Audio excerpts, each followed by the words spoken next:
After I'd had the MDX for about 15 minutes, a gentleman in a parking lot came up to me and said, he asked how I liked it. And I said, well, I've only had it for about 15 minutes, and I'm not really sure. It's just not really leaving an impression on me yet. And after a week with it, I'm feeling the same way. It's just really not leaving an impression on me. Hi, welcome to Evan Wrights Cars Video Reviews. Today I'm driving the 2017 Acura MDX luxury SUV, which gets rid of the Acura beak styling in favor of the new Superman grille, which is certainly not a bad thing. This is it says it's a 7-seat SUV. It says it's a 7-seat SUV. As with most 3-row SUVs of this size, the people going in the back are going to have very small feet and very short legs. There's not really room in the third row for large people. But that said, the front row and the middle row are quite comfortable. This one has perforated leather seats, heated for the front and the middle row, ventilated in the front row as well, which is very nice.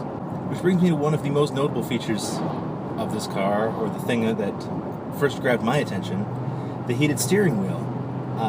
The heated steering wheel isn't an uncommon feature in cars. This heated steering wheel is probably the fastest in anything I've ever used. This heated steering wheel, I turned it on a -5 Celsius day. The steering wheel was almost too warm to touch by the time I got to the end of my street, which is 30 seconds to a minute. Most cars are barely noticeably warm after 2 or 3 or even 5 minutes of driving. So this one is quite a change over your average heated steering wheel. You'll notice I'm on the highway today with the Acura MDX. I won't be turning quite as much as I normally do. And that's because the MDX seems to be much more happy on the highway. It's a large SUV. The steering is completely numb no matter which dynamic mode you set the super handling all-wheel drive to. The super handling all-wheel drive does a good job of sending power around to the wheels that need it as far as traction, but it doesn't make for the engaging handling vehicle that Acura claims. Going around my favorite traffic circle, I was getting heavy understeer and tire squeal even at just 40 to 50 kilometers an hour. If you want fun to drive in an SUV, this CX-9 is going to be where you want to look. And that brings me to one of my concerns with this vehicle, is that my test car stickers for a little bit over $68,000, and it is very well equipped for that. But having driven a number of other 3-row SUVs like the Toyota Highlander Hybrid, the Mazda CX-9, the Honda Pilot, which is the direct competition to this vehicle, in the same stable, I should say, and even the Lexus RX, the difference between what you get in a Highlander or a CX-9 and what you get in an MDX or an RX isn't that great. And personally, I would save this $5,000 to $10,000, and I would get a CX-9 because it's more enjoyable to drive, or I would get a Highlander Hybrid because I'm struggling to break 13 liters per 100 kilometers in this, and that's just not that good for a vehicle this size. This car has a V6 that generates 290 horsepower, I believe. It's quick enough, it accelerates, it gets up and goes. The transmission, it's a 9-speed automatic. It doesn't hunt for gears too badly. It's acceptable.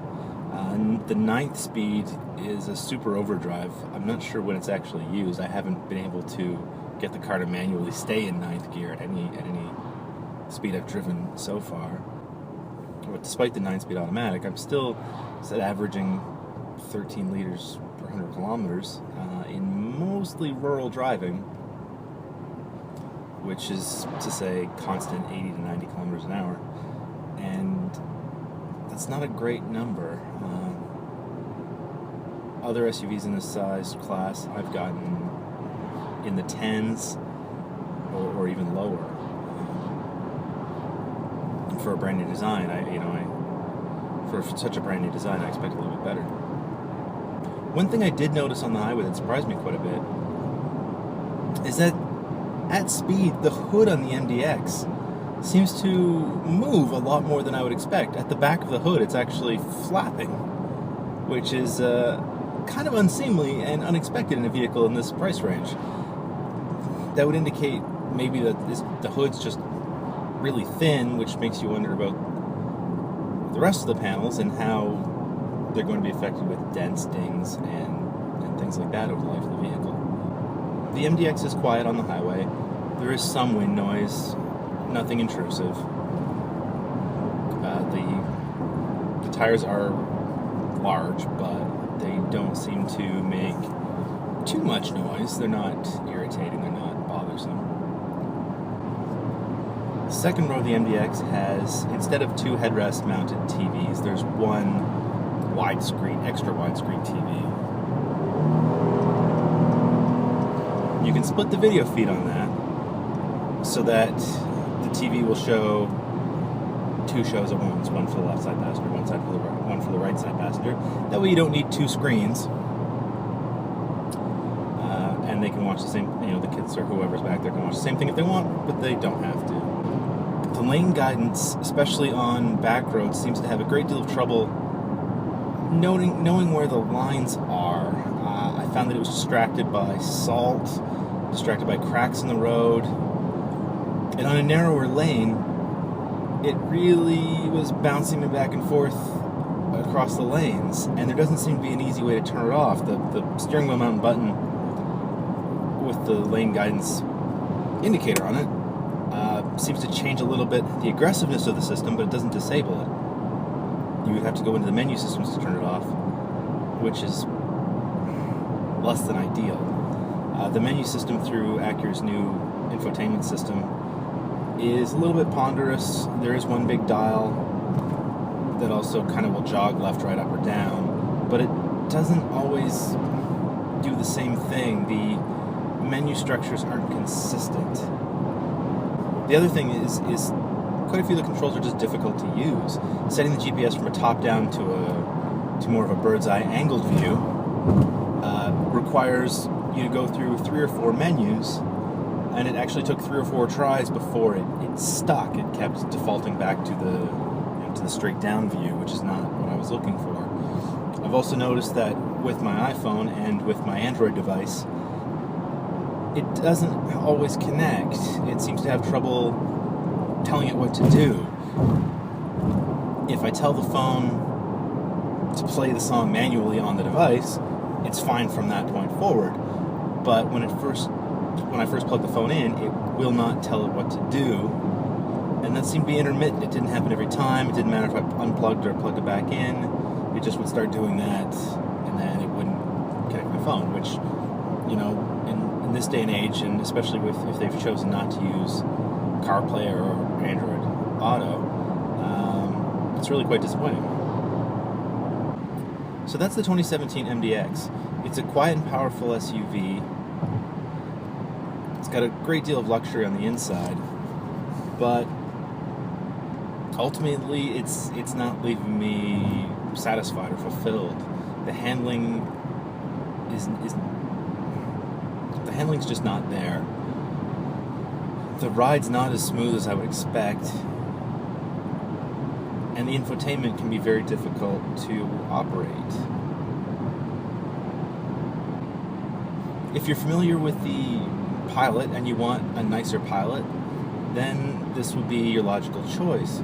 But if you're looking for a really nice 3-row SUV, I would recommend you to a CX-9 if you want to drive, or a Highlander if you don't, if you just want the fuel economy.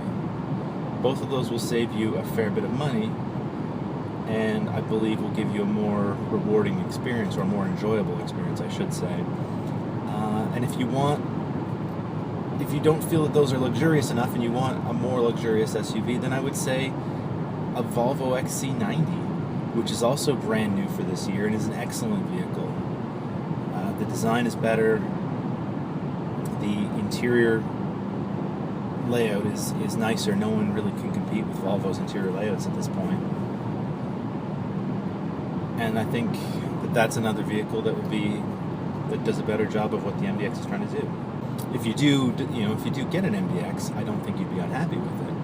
I just feel that there are other choices that you might find more enjoyable. So if you like my video, please hit like or subscribe.